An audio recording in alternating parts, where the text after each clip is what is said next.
Hi guys, how are you doing? I'm here today to talk a little bit about unconscious conditioning. If you're reading my articles, if you see my posts, I usually talk a lot about unconscious conditioning, and so people would understand better what that actually means or what it is conditioning.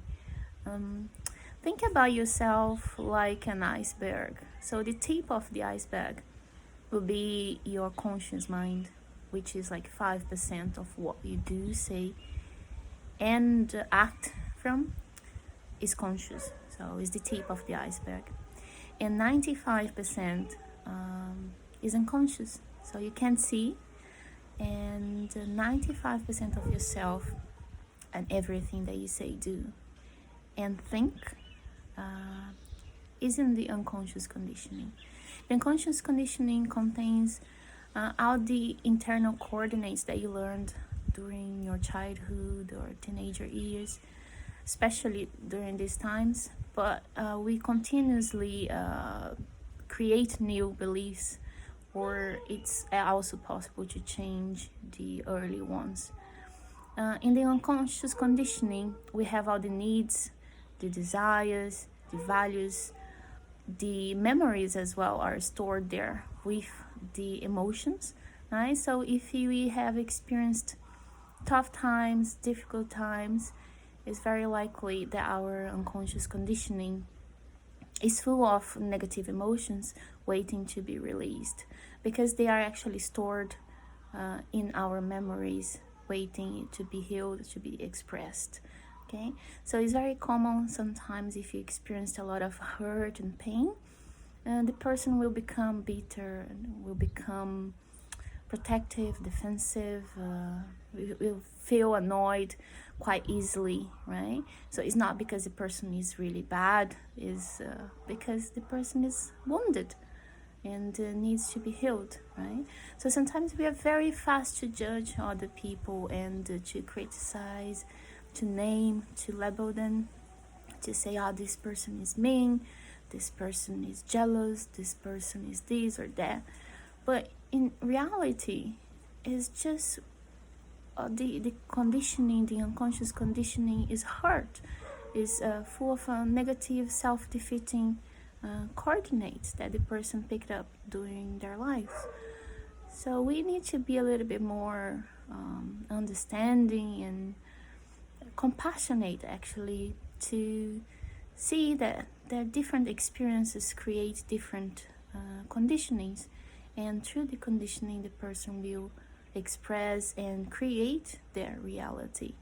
So if you have good coordinates, good unconscious coordinates stored in your unconscious conditioning about money, for example, the way you know that you have good coordinates in your unconscious mind about money is that you are actually an abundant person and you have the abundance you desire. On the other hand, if you don't see in your life the abundance you would like to see, that's very likely that your unconscious condition contains self-defeating or negative beliefs related to money. Okay, the same works with your relationships, works with yourself. Let's say I usually, very frequently, I heard people say they don't really like exercising. I didn't like exercising myself, yeah. So just the coordinate wasn't there. The unconscious desire, the need, it wasn't there. And some people would exercise because they want to look good. That's a different kind of need, right? It's related to their appearance, their lookings. Some will exercise because they want to feel good, because they want to feel whole, because they want to feel productive. So everybody who exercises and likes doing it, they have a coordinate about exercising in their unconscious conditioning. So it's very easy to tell someone who doesn't like going to the gym or doesn't like exercising at all, you have to do it, or it's good for you to do it. They might start doing it for maybe 3-4 days, maybe a week, but they will soon give up because it's not there, it's not stored in their coordinates, it doesn't belong to their conditioning. Okay, so what we do with our work, we change these conditionings. They are not helping the person, Okay, that might be related to money, that might be related to self-image, to self-acceptance, self-love, to abundance, to relationships. People keep attracting the same partners or the same unfulfilling relationships. There must be some kind of coordinate in their subconscious mind, in their unconscious conditioning, that needs to be changed. So that's what we do. We look into that.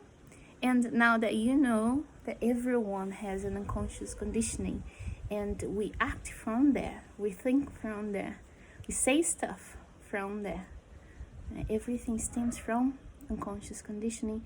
Now we can be a little bit more easygoing, more compassionate, more kind to each other, and understand that we are different. Yeah? And the same person that you kind of criticize. Sorry, guys, I'm in the middle of the jungle. This is, I think, is the peacock that's screaming.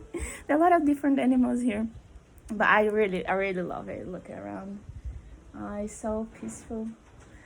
And then I would like to say, get in touch if you would like to have an assessment. And I talk to you soon. Okay?